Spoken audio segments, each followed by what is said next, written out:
हमने कहा भैया आप ऐसे करो, अब वापस ही ले चलो, क्योंकि बात ऐसे है। ਜਦੋਂ ਅਸੀਂ ਉਹਨੇ ਵੋਟ ਨੂੰ ਸਾਨੂੰ ਨਹੀਂ ਪਤਾ, ਸਾਡੀ ਕੋਈ ਡਿਸਕਸ਼ਨ ਵੀ ਨਹੀਂ ਹੋਈ ਵੋਟ ਵਾਲੇ ਨਾਲ, ਕਿਸੇ ਮੁੰਡੇ ਨੇ ਨਹੀਂ ਪੁੱਛਿਆ, ਕੁਝ ਨਹੀਂ ਪੁੱਛਿਆ, ਉਹਨੇ ਵੋਟ ਸਾਡੀ ਰੋਕ ਦਿੱਤੀ। वो जब कच्चे पुल धीरे धीरे हमारी तरफ आने लगा, जैसे खिसकने लगा हम कह सकते हैं जी, या तो उसकी रस्सी ਬਸ ਉਹ ਜਿਵੇਂ ਹੀ ਪੁਲ ਆਇਆ, ਪੁਲ ਨੇ ਅੱਧਾ ਟੱਕਰ ਮਾਰੀ, ਨਾव ਸਿੱਧੀ ਹੋ ਗਈ। ਇੱਧਰ ਵਾਲੇ ਬੰਦੇ ਸਭ ਲੇਡੀਜ਼ ਸੀਗੀਆਂ, ये सब डिग गया। मेरे अकॉर्डिंग तो भैया उनकी थी जो पुल उनके हाथ में कंट्रोल नहीं था। पहली बात, अगर इंस्ट्रक्शन चल रही है तो उधर रास्ता बंद होना चाहिए। अंदर बाहर होंदे रहे। अच्छा जी। जेड़े बेचारे बोर्ड के थल्ले सी वो सर्वाइव नहीं कर पाए। जो 10 लोग हमने ढूंढे हैं वो भी हमने ही ढूंढे और हमने ही उठाए हैं, मैंने खुद उठाए हैं। वो एक रील देखी सी कि अगर कभी भी इदा का कोई हादसा हो जाता है तो अपने आप बचाने का तरीका होता है कि अपनी साह बंद कर लो, मुंह ना खोलो, हाथ सीधे करके पैर चला लो। पहले तो आधा पौना घंटा तो आया ही नहीं जी। 108 पे फ़ोन कर हम 112 से फिर बैक कॉल आई। उसके बाद जब आए तो वो साइड पे खड़े रहे। तब तक तो हम 10 बॉडी बाहर निकाल चुके। हर साल वृंदावन बस यात्रा लेके आते हैं। इस बार हम 2, हर बार वैसे तो 2 ही होती है, इस बार हम 2 बस यात्रा लेके आए थे। और पहला दिन हमारा जो था शेड्यूल वो ऐसा था कि पहले दिन वृंदावन भ्रमण करेंगे सभी लोग अपना जी। पहले दिन उनको वहाँ दे दिया था वृंदावन। और सुबह नाश्ता करवाने के बाद हम लोग करीब 1 बजे अपने जो मेंबर हैं वो निकले बाहर। हमने सोचा चलो यमुना जी दर्शन करके यमुना जी, उसके बाद हम मंदिर में जाएंगे। जब हम यमुना जी गए तो रास्ते में श्रृंगार हमने अपनी फैमिली को फ़ोन किया कि आप कहाँ हो। वो पहले मंदिर जा गए हुए, कहते हम निधिवन के पास हैं। तो हमने उनको श्रृंगार घाट पे बुला लिया। श्रृंगार घाट से हम सभी फैमिली और हमारे मेंबर नाव से जा रहे थे देवरा बाबा की समाधि पर। देवरा बाबा की समाधि पर जाने के लिए हमारी नाव में थे तकरीबन 25 से 30 लोग थे। और उसमें क्या था भी, वो जो देवरा बाबा की समाधि है, वो जो कच्चा जहाँ इंस्ट्रक्शन चल रही है ना जी, कच्चा पुल जहाँ बना हुआ है, कच्चा पुल के पास जाके जब हमारी दाऊ नाव वाला कहता भी ये नाव बड़ी है, निकलेगी नहीं नीचे से, मैं छोटी नाव मंगवा लेता हूँ, उसमें शिफ्ट करके हम आगे चलेंगे। तो उस टाइम हमने देखा 247 हो चुके थे।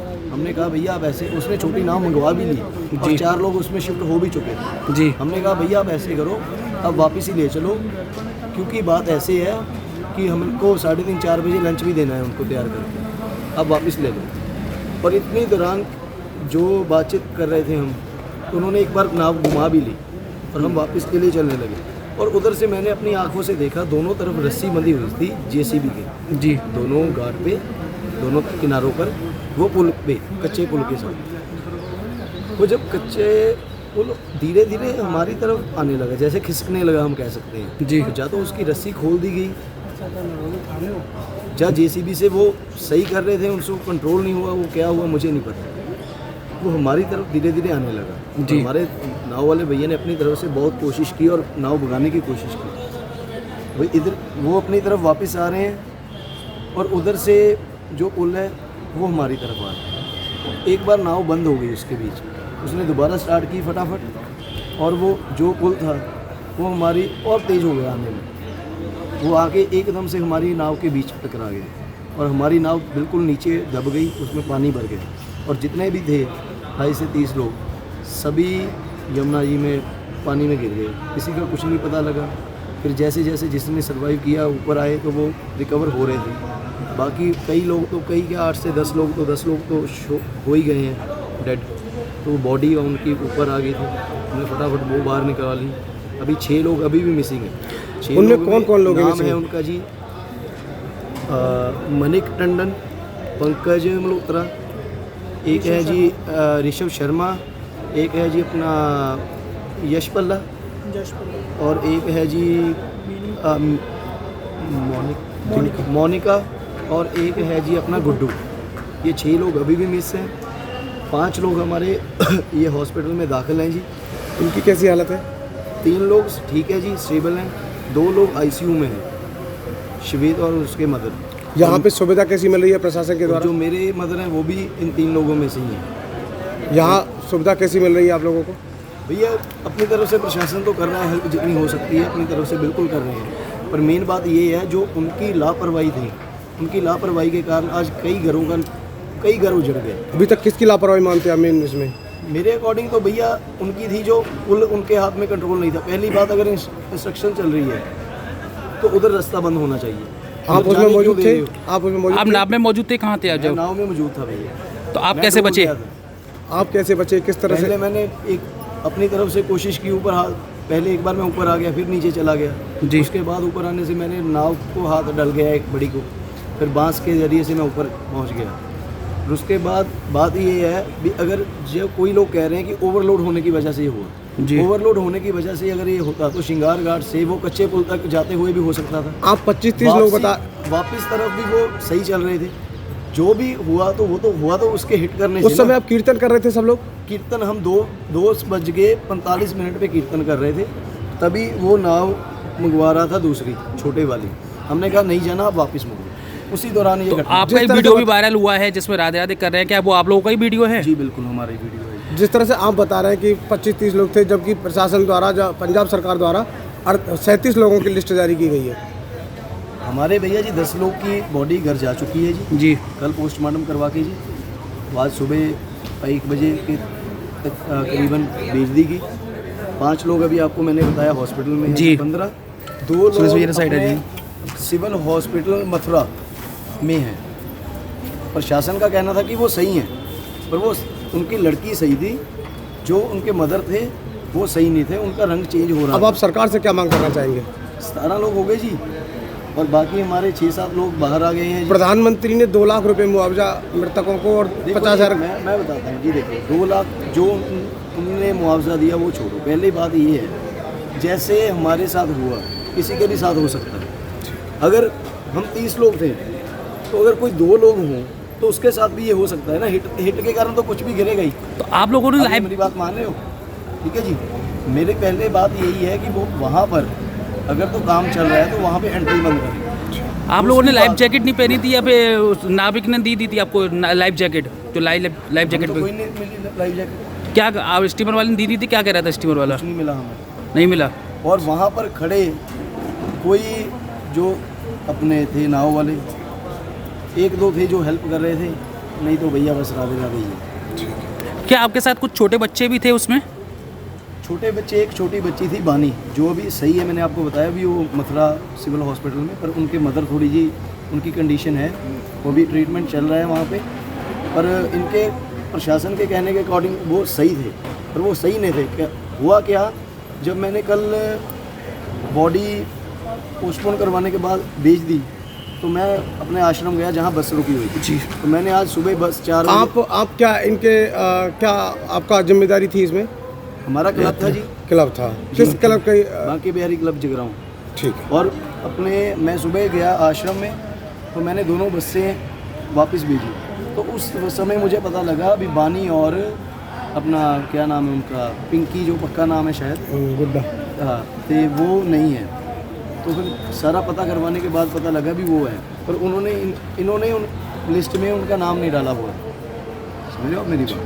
पर अभी भी वो हॉस्पिटल में है मथुरा में। ठीक है, थैंक यू। ठीक है जी। मांग यही है यूपी प्रशासन से, जो हमारे 6 लोग मिसिंग है, कम से कम उनकी बॉडी तो हमें ढूंढ के दो ना। जो 10 लोग हमने ढूंढे हैं वो भी हमने ही ढूंढे और हमने ही उठाए हैं, मैंने खुद उठाए हैं वो बांस के जरिए से। उस समय तक पुलिस या प्रशासन कोई पहुंचा था वहाँ पे? पहले तो आधा पौना घंटा तो आया ही नहीं जी। 108 पे फ़ोन कर हम 112 से फिर बैक कॉल आई, उसके बाद जब आई तो वो साइड पे खड़े रहे। तब तक तो हम 10 बॉडी बाहर निकाल चुके थे। रही बात 6 बॉडी को, तो हमें पता ही नहीं लगा कहाँ गए। 2-4 थे भैया जिसमें से करने वाले, बाकी तो देखो हज़ारों की भीड़ थी, देखने वाले बहुत थे।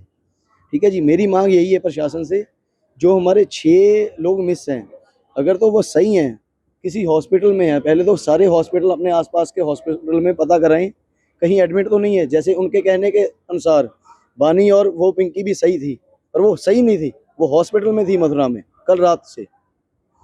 पहले ये पता करवाएं कि भी किसी हॉस्पिटल में तो नहीं है, अगर हैं तो उनका इलाज करवाया जाए, अगर नहीं है तो उनको ढूंढा जाए, और कम से कम हम उनके घर वालों को उनकी बॉडी तो देना।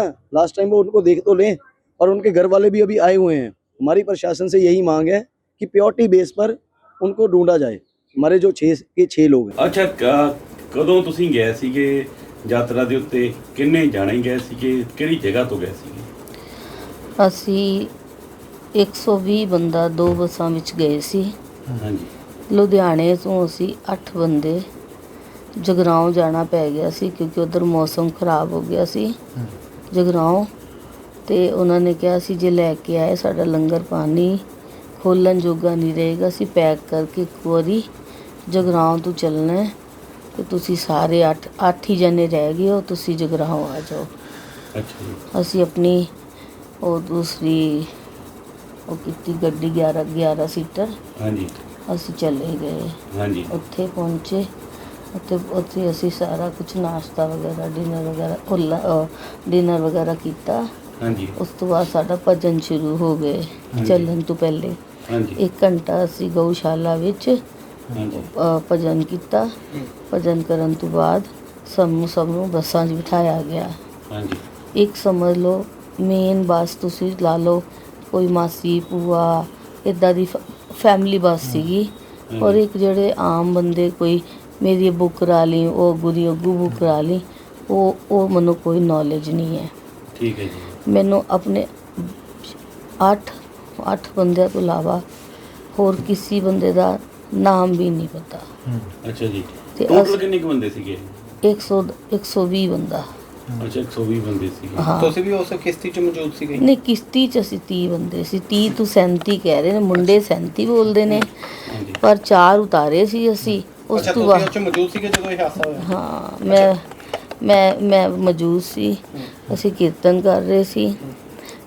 ਉਹ ਮੁੰਡੇ ਸਾਰੇ ਚੋੜੇ ਵਾਲੇ ਪਾਸੇ ਬੈਠੇ ਢੋਲਕ ਵਜਾ ਰਹੇ ਸੀ ਤੇ ਅਸੀਂ ਕੋਨੇ ਵਾਲੇ ਪਾਸੇ ਮੈਂ ਤੇ ਇੱਕ ਮੁੰਡਾ ਵੀਡੀਓ ਬਣਾ ਰਹੇ ਸੀ। ਅੱਛਾ ਜੀ ਸਾਡੇ ਜਦੋਂ ਤੁਸੀਂ ਭਜਨ ਗਾ ਰਹੇ ਸੀ ਇਹ ਵਾਕਿਆ ਕਿੱਦਾਂ ਹੋ ਗਿਆ ਜੀ? ਕਿਵੇਂ ਮਤਲਬ ਹੋਇਆ? ਕਿਸ ਵੇਲੇ ਟਕਰਾਈ ਜਾਂ ਕਿਸ਼ਤੀ ਜਾਂ ਕਿੱਦਾਂ?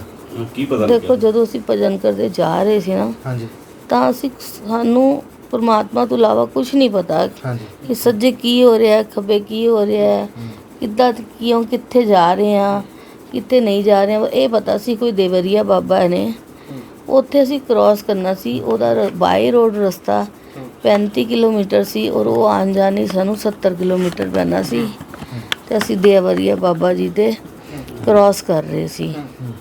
ਜਦੋਂ ਅਸੀਂ ਉਹਨੇ ਬੋਟ ਨੂੰ, ਸਾਨੂੰ ਨਹੀਂ ਪਤਾ, ਸਾਡੀ ਕੋਈ ਡਿਸਕਸ਼ਨ ਵੀ ਨਹੀਂ ਹੋਈ ਬੋਟ ਵਾਲੇ ਨਾਲ, ਕਿਸੇ ਮੁੰਡੇ ਨੇ ਨਹੀਂ ਪੁੱਛਿਆ, ਕੁਛ ਨਹੀਂ ਪੁੱਛਿਆ। ਉਹਨੇ ਬੋਟ ਸਾਡੀ ਰੋਕ ਦਿੱਤੀ। ਅੱਛਾ ਜੀ रोकी तो कहता एक बोट आ रही है उसमें आप लोग शिफ्ट हो जाओ। ਅੱਛਾ ਜੀ मैं कहा हम तो फैमिली है, हम तो नहीं शिफ्ट होएंगे। ਹਾਂਜੀ जो भाई जो ये उतरना, ये भी नहीं कह सकते थे कि इनको उतार दो। मैं कहा और कोई उतरना चाहता तो उतर जाए। ਓਕੇ 4 बुजुर्ग उतर गए 65 साल ਦੇ, ਅੱਛਾ ਜੀ ਉਹੀ ਸ਼ਿਫਟ ਕੀਤੇ ਔਰ ਸਾਡੇ ਚ ਕੋਈ ਨਹੀਂ ਉਤਰਿਆ। ਅੱਛਾ ਜੀ ਹੁਣ ਤੁਸੀਂ ਲਾ ਲਓ ਵੀ ਜੇ 35 ਹੋਏ ਕਿ 37 ਚ 4 ਉਤਰੇ ਸੀ ਬਸ। ਅੱਛਾ ਮਤਲਬ ਇਹ ਵੀ ਕਿਹਾ ਜਾ ਰਿਹਾ ਜੀ ਉਹਦੇ 'ਚ ਕਪੈਸਿਟੀ ਜਿਹੜੀ 18 ਬੰਦਿਆਂ ਦੀ ਸੀ ਉਹਨਾਂ ਨੇ ਜਿਹੜੇ ਇਹ ਸਭ ਕੁਝ ਨਹੀਂ ਪਤਾ। ਮੈਂ ਬਹੁਤ ਕੁਝ ਇੰਨੇ ਸਮੁੰਦਰਾਂ ਵਿੱਚ ਇੰਨੀਆਂ ਸ਼ਿਪਾਂ ਵਿੱਚ ਇੰਨੇ ਸਭ ਕੁਝ ਘੁੰਮ ਆਏ ਹਾਂ। 25 50 ਬੰਦਿਆਂ ਦਾ ਸਾਡਾ ਟ੍ਰਿਪ ਜਾਂਦਾ ਹੈ ਤੇ ਅਸੀਂ ਇੱਦਾਂ ਦਾ ਕਦੀ ਵੀ ਨਹੀਂ ਹੋਇਆ ਸਾਡੇ ਨਾਲ ਕੁਝ ਵੀ। ਜੇ ਬੈਠ ਰਹੇ ਹਾਂ ਤੇ 10 ਵੀ ਬੈਠ ਗਏ ਹਾਂ, ਜੇ ਨਹੀਂ ਬਿਠਾਏ ਕਈਆਂ ਨੇ ਤੇ 5 ਬਿਠਾ ਲਏ, ਪਰ ਇਹ ਸਭ ਸਾਡੇ ਦਿਮਾਗ 'ਚ ਕੁਝ ਨਹੀਂ ਸੀਗਾ ਅੱਛਾ, ਕਿ ਜਦੋਂ ਬੈਠ ਸਕਦੇ ਹਾਂ ਇੰਨੇ ਜਾਂ ਭਾਰ ਪੈ ਜਾਏਗਾ। ਉਹਨੇ ਕਿਹਾ ਨਹੀਂ ਸਭ ਬੈਠੋ ਬੈਠ ਜਾਓ। ਅੱਛਾ ਜਦੋਂ ਹਾਦਸਾ ਹੋਇਆ ਤਾਂ ਇੱਕਦਮ ਕਿਸ ਤਰ੍ਹਾਂ ਪਤਾ ਲੱਗਿਆ ਤੁਹਾਨੂੰ? ਸਭ ਤੋਂ ਪਹਿਲਾਂ ਕੀ ਰੌਲਾ ਪਿਆ ਜਾਂ ਕਿਦਾਂ ਦਾ ਰੌਲਾ ਪਿਆ ਉਸ ਸਮੇਂ? ਉਹਨੇ ਬੋਟ ਬੰਦ ਕੀਤੀ ਹਾਂਜੀ ਤੇ ਅਸੀਂ ਘੁੰਮੇ। ਅਸੀਂ ਮੁੰਡਿਆਂ ਨੇ ਪੁੱਛਿਆ ਕਿਆ ਹੁਆ, ਹਾਂਜੀ ਕਹਿੰਦਾ ਚਲਾ ਰਹਾ ਹੂੰ। ਹਾਂਜੀ ਅਸੀਂ ਕੀਰਤਨ ਕਰਨ ਲੱਗ ਗਏ। ਫਿਰ ਅਸੀਂ ਕੀਰਤਨ ਕਰਨ ਲੱਗੇ, ਉਹਨੇ ਚਲਾ ਲਈ, ਅਸੀਂ ਤਾਂ ਵੀ ਕੀਰਤਨ ਕਰ ਰਹੇ, ਸਾਨੂੰ ਕੁਝ ਪਤਾ ਹੀ ਨਹੀਂ। ਹਾਂਜੀ ਉਸ ਤੋਂ ਬਾਅਦ ਅੱਗੇ ਆਏ ਤੇ 2 ਜਣੇ ਕਹਿੰਦੇ ਇਹ ਪੁਲ ਸਾਡੇ ਵੱਲ ਆ ਰਿਹਾ ਹੈ। ਅੱਛਾ ਜੀ ਉਹ ਕਹਿੰਦੇ ਨਹੀਂ ਬੋਟ ਅੱਗੇ ਜਾ ਰਹੀ ਹੈ। ਅੱਛਾ ਜੀ ਕੋਈ ਕਹਿੰਦੇ ਨਹੀਂ ਪੁਲ ਹੀ ਆ ਰਿਹਾ ਹੈ। ਅੱਛਾ ਜੀ 4 ਵਾਰੀ ਇਹ ਡਿਸਕਸ਼ਨ ਹੋਈ, ਪੁਲ ਆ ਰਿਹਾ ਹੈ, ਨਾव ਜਾ ਰਹੀ ਹੈ। ਅੱਛਾ ਜੀ ਉਹ ਨਾव, ਉਹਨੇ ਕਿਹਾ ਕਿ ਜਿਹੜਾ ਪੁਲ ਤੇਜ਼ੀ ਨਾਲ ਆ ਰਿਹਾ ਹੈ ਨਾ, ਮੈਂ ਉਸ ਤੋਂ ਪਹਿਲੇ ਕ੍ਰਾਸ ਕਰਾਦਾ ਇਹਨਾਂ ਨੂੰ, ਅੱਛਾ ਜੀ ਮਤਲਬ ਖਿੱਚਦਾ ਮੈਂ ਫਟਾਫਟ ਹਾਂਜੀ ਕਿ ਤਾਂ ਕਿ ਇਹ ਬਚ ਜਾਣ ਤਾਂ ਪੁਲ ਆਪੇ ਖਿਸਕਦਾ ਰਹੇਗਾ। ਅੱਛਾ ਜੀ ਹੁਣ ਉਹ ਪੁੱਲ ਵਾਲਿਆਂ ਨੇ ਕੀ ਪ੍ਰੋਸੀਜਰ ਹੁੰਦੇ ਨੇ, ਕੀ ਨਹੀਂ ਹੁੰਦੇ ਨੇ, ਹਾਂਜੀ ਉਹ ਸਾਨੂੰ ਕੁਝ ਨਹੀਂ ਪਤਾ, ਸਾਡੇ ਦਿਮਾਗ 'ਚ ਕੁਝ ਨਹੀਂ ਸੀ। ਬਸ ਉਹ ਜਿਵੇਂ ਹੀ ਪੁੱਲ ਆਇਆ, ਪੁੱਲ ਨੇ ਅੱਧਾ ਟੱਕਰ ਮਾਰੀ, ਨਾव ਸਿੱਧੀ ਹੋ ਗਈ। ਇੱਧਰ ਵਾਲੇ ਬੰਦੇ ਸਭ ਲੇਡੀਜ਼ ਸੀਗੀਆਂ, ਇਹ ਸਭ ਡਿੱਗ ਗਈਆਂ। ਮੈਂ ਤੇ ਖੜੀ ਸੀ, ਹਾਂਜੀ ਮੇਰੇ ਨਾਲ ਇੱਕ ਬੇਟੀ ਖੜੀ ਸੀ, ਇੱਕ ਬੇਟਾ ਖੜਾ ਸੀ। ਹਾਂਜੀ ਉਹ ਅਸੀਂ ਖੜੇ ਹੋ ਕੇ ਨਾव ਦਾ ਜਿਹੜਾ ਖੜੇ ਵਾਲਾ ਪਾਸਾ ਨਾ, ਉਹਨੂੰ ਇੱਦਾਂ ਪਕੜ ਲਿਆ, ਅੱਛਾ ਜੀ ਪਰ ਉਹ ਪੁੱਲ ਨੇ ਨਾव ਨੂੰ ਉਲਟਾ ਕੇ ਆਪ ਉੱਪਰ ਆ ਗਈ। ਅੱਛਾ ਜੀ ਫਿਰ ਅਸੀਂ ਬੋਟ ਛੋੜਤੀ। ਅੱਛਾ ਜੀ ਫਿਰ ਸਾਨੂੰ ਤਾਂ ਅੰਦਰ ਬਾਹਰ ਹੁੰਦੇ ਰਹੇ। ਅੱਛਾ ਜੀ ਜਿਹੜੇ ਵਿਚਾਰੇ ਬੋਟ ਦੇ ਥੱਲੇ ਸੀ ਉਹ ਸਰਵਾਈਵ ਨਹੀਂ ਕਰ ਪਾਏ। ਅੱਛਾ ਜੀ ਭਗਵਾਨ ਜਾਣੇ ਉਹਨਾਂ ਦੇ ਕੋਈ ਚੀਜ਼ ਸੱਟਾਂ ਲੱਗ ਗਈਆਂ। ਤੇ ਮਾਤਾ ਜੀ ਹੋਇਆ? ਤੁਸੀਂ ਕਿੱਦਾਂ ਨਿਕਲ ਕੇ ਬਾਹਰ ਆਏ ਫਿਰ ਤੁਸੀਂ? ਮੈਂ ਤਾਂ ਬਹੁਤ ਅੰਦਰ ਤੱਕ ਵੀ ਗਈ, ਬਾਹਰ ਆਈ। ਮੈਂ ਨਾ ਇੱਕ ਰੀਲ ਦੇਖੀ ਸੀ ਕਿ ਅਗਰ ਕਦੀ ਵੀ ਇੱਦਾਂ ਦਾ ਕੋਈ ਹਾਦਸਾ ਹੋ ਜਾਂਦਾ ਹੈ ਤੇ ਆਪਣੇ ਆਪ ਨੂੰ ਬਚਾਉਣ ਦਾ ਤਰੀਕਾ ਹੁੰਦਾ ਹੈ ਕਿ ਆਪਣੀ ਸਾਹ ਬੰਦ ਕਰ ਲਓ, ਮੂੰਹ ਨਾ ਖੋਲੋ, ਹੱਥ ਸਿੱਧੇ ਕਰਕੇ ਪੈਰ ਚਲਾ ਲਓ। ਅੱਛਾ ਜੀ ਬਸ ਉਹ ਮੈਨੂੰ ਯਾਦ ਆ ਗਿਆ। ਉਹ ਬਸ ਮੈਂ ਉੱਦਾਂ ਹੀ ਕੀਤਾ, ਮੈਂ ਉੱਪਰ ਆ ਗਈ। 5 ਵਾਰੀ ਮੇਰੇ ਨਾਲ ਸਿਰ ਤੇ ਨਾव ਟਕਰਾਈ ਹੈ, ਪਰ 6ਵੀਂ ਵਾਰ 'ਚ ਅੱਛਾ ਸੱਟਾਂ ਵੀ ਲੱਗੀਆਂ ਤੁਹਾਡੇ ਕੋਈ? ਨਹੀਂ, ਮੇਰੇ ਸਿਰ ਵੱਜਦੀ ਸੀ, ਪਰ ਜਦੋਂ ਮੈਨੂੰ ਇਹ ਅਹਿਸਾਸ ਹੁੰਦਾ ਸੀ ਕਿ ਮੈਂ ਟਕਰਾ ਰਹੀ ਹਾਂ ਤਾਂ ਮੈਂ ਆਪਣਾ ਹੱਥ ਕਰ ਦਿੰਦੀ ਸੀ ਕਿ ਮੇਰੇ ਸਿਰ 'ਚ ਕੋਈ ਬਲੱਡ ਵਗੈਰਾ ਜਾਂ ਕੋਈ ਸੱਟ ਨਾ ਲੱਗ ਜਾਏ ਮੈਨੂੰ। ਉਹ ਪੰਟੂਨ ਪੁੱਲ ਹੀ ਸੀ ਜੋ ਮੈਨੂੰ ਟਕਰਾਉਂਦਾ ਸੀ, ਉਹ ਥੱਲੇ ਸੁੱਟ ਦਿੰਦਾ ਸੀ। ਫਿਰ ਮੈਨੂੰ ਇੱਕ ਵਾਰੀ ਆਵਾਜ਼ ਆਈ ਖਟ ਖਟ ਖਟ ਖਟ ਖਟ ਖਟ ਖਟ ਇੱਦਾਂ ਕਰਕੇ। ਮੈਂ ਕਿਹਾ ਇਹਦਾ ਮਤਲਬ ਹੈ ਅੱਗੇ ਵੱਧ ਗਿਆ ਹੈ। ਫਿਰ ਕੋਸ਼ਿਸ਼ ਕੀਤੀ ਉੱਦਾਂ ਹੀ ਬਾਹਰ ਆਉਣ ਦੀ, ਅਤੇ ਇੱਕ ਸੇਫਟੀ ਬੈਲਟ ਉਹਨਾਂ ਨੇ ਸੁੱਟੀ। ਅੱਛਾ ਜੀ ਮੈਂ ਕਿਹਾ ਇੰਨਾ ਮੇਰਾ ਸਰੀਰ ਹੈ, ਹਾਂਜੀ ਥੱਕ ਰਹੀ ਹਾਂ, ਪਰ ਮੂੰਹ ਨਹੀਂ ਖੋਲ੍ਹਿਆ, ਮੂੰਹ ਬੰਦ ਰੱਖਿਆ।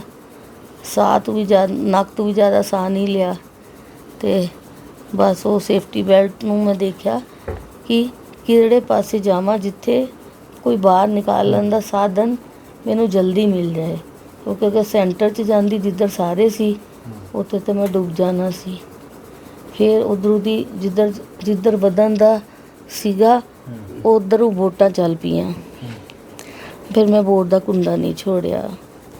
फिर मैनू बोट वाला कहता, माता जी आपके तो सांस चल रहे हैं, आप ठीक हो, इसकी सांस टूट रही है, इसको निकाल लूँ?